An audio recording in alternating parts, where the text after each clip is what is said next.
तो क्या हाल चाल है भाई लोग। आपका भाई हाजिर है फोर्थ एपिसोड का रिव्यू एक्सप्लेनेशन लेकर। तो बगैर ज़्यादा बातें किए बढ़ते हैं अपनी एपिसोड की तरफ। लेकिन जाने से पहले आपने याद है ना क्या करना है। सब्सक्राइब करना है, लाइक करना है, शेयर करना है, कमेंट करना है।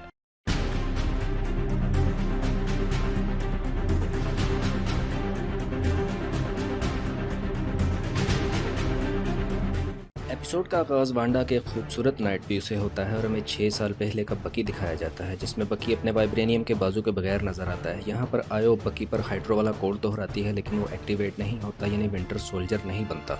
और फिर वो उससे कहती है कि अब तुम आज़ाद हो, यानी अब हाइड्रा का कोड तुम पर असर नहीं कर रहा। हम दोबारा से मौजूदा वक्त के रीगा की गलियों में आ जाते हैं, जहाँ पिछले एपिसोड का एंड हुआ था।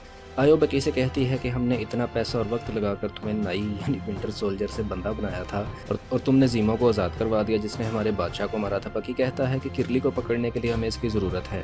आया उसको 8 घंटे का टाइम देती है और कहती है कि फिर हम इसे पकड़ने आ जाएंगे। बकी वापस आकर जीमो और सैम को बताता है कि वकांडा वाले जीमो को मांग रहे हैं, लेकिन मैं 8 घंटे का वक्त लेकर आया हूँ। फिर बकी सैम को किरली के जीआरसी पर हमले का बताता है और जीमो कहता है कि हमें इस सुपर सोल्जर किरली को मार देना चाहिए, इससे पहले कि वो ज़्यादा खतरनाक हो, क्योंकि सीरम की ताकत इंसान को करप्ट बना देती है। लेकिन सैम इसकी मुखालफत करता है और कहता है कि मैं इसको समझा सकता हूँ। फिर वो तीनों उस जगह पहुँच जाते हैं जहाँ उनके मुताबिक मदानी और किरली हो सकती। वो सबसे मदानी का पता पूछते हैं, लेकिन कोई भी उनको मुंह नहीं लगाता और सब उनसे कहते हैं कि पाटो। वहीं सैम को पता चलता है कि 6 माह से जीआरसी की तरफ से इनकी कोई मदद नहीं की गई और कार्ली ही इनकी मदद कर रही है। जीमो कुछ बच्चों को टाफी का लालच देकर मदानी के जनाजे की जगह का पता लगा लेता है। वापस आकर सैम बकी से कहता है कार्ली इन लोगों की मदद कर रही है, इसलिए वो इन जैसों से मुख्तलिफ है। लेकिन बकी कहता है कि इस तरह उसके किरदार को जस्टिफाई नहीं किया जा सकता। फिर सैम शेरन को कॉल करके बताता है कि हमें कैंप मिल गया है, लेकिन यहाँ हमें कोई टट्टी भी नहीं आ रहा। नहीं भाई यकीन करो, उसने लिटरली ऐसा बोला था। यकीन नहीं आता तो ये देख लो सब टाइटल। फिर वो शेरन से कहता है कि हमें कैंप पर नजर रखनी होगी। शेरन कहती है कि मैं सैटेलाइट्स के जरिए ऐसा कर सकती हूँ। फिर वो सैम को बताती है कि पावर ब्रोकर ने सीरम ना मिलने की वजह से मादरीपुर में दंगा मचाया हुआ है। फिर कार्ली इस जगह जाती है जहाँ उसने सीरम छुपा कर रखे होते हैं ताकि मजीद सुपर सोल्जर तैयार कर सके।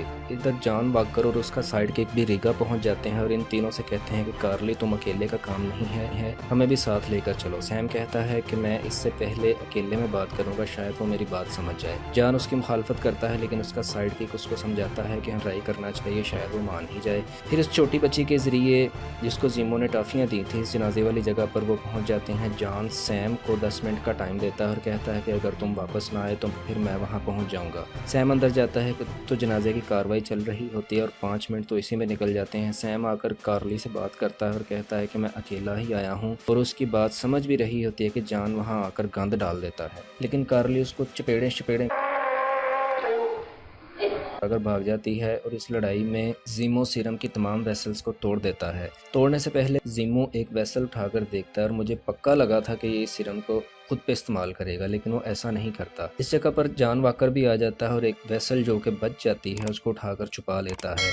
आखिर बच्चे ने बड़ा भी तो होना है। सैम शेरन को सेफ लाइन पर मैसेज करता है कि सैटेलाइट के जरिए जॉन पर भी नजर रखे और अगर वो कार्ली तक जाए तो मुझे जरूर बताना। वहीं जॉन आकर कहता है कि जीमो को मेरे हवाले कर। सैम कहता है कि उसने ही हमारी मदद की है। इसी वक्त वकांडा वाले भी आकर जीमो को लेने वहाँ पहुँच जाते हैं। जॉन उनके सामने शोहा बनता है, लेकिन वो उसकी कुत्तों वाली कर देती है और लितर खाने के बाद कहता है कि ये तो सुपर सोल्जर भी नहीं थे, फिर भी मैंने कुट खा ली। जैमो इस लड़ाई के दौरान वहाँ से खिसक लेता है। इधर कार्ली सैम की बहन सारा को कॉल करके धमकाती है और उसे कहती है कि सैम से कहो कि मुझे अकेला मिले, और वो सारा के जरिए सैम को अपना एड्रेस भी भेजती है। बकी कहता है कि मैं भी तुम्हारे साथ चलूंगा। वहाँ कार्ली सैम से कहती है कि या तो मेरे साथ मिल जाओ या मेरे रास्ते से हट जाओ। इधर शेरन जो जॉन पर नजर रखे हुए है, वो सैम को बताती है कि जॉन फ्लैग स्मैशर्स के जाल में फंस गया है और वो दोनों उसको बचाने निकल पड़ते हैं। यहाँ फ्लैग स्मैशर्स जॉन के साइड किक को लग पकड़कर बांध देते हैं और यहीं हमें पता चलता है जॉन सीरम लेकर सुपर सोल्जर बन चुका है। साइड किक किसी तरह वहाँ से निकल आता है, लेकिन किरली के एक ही मुक्के से बेचारा ढेर हो जाता है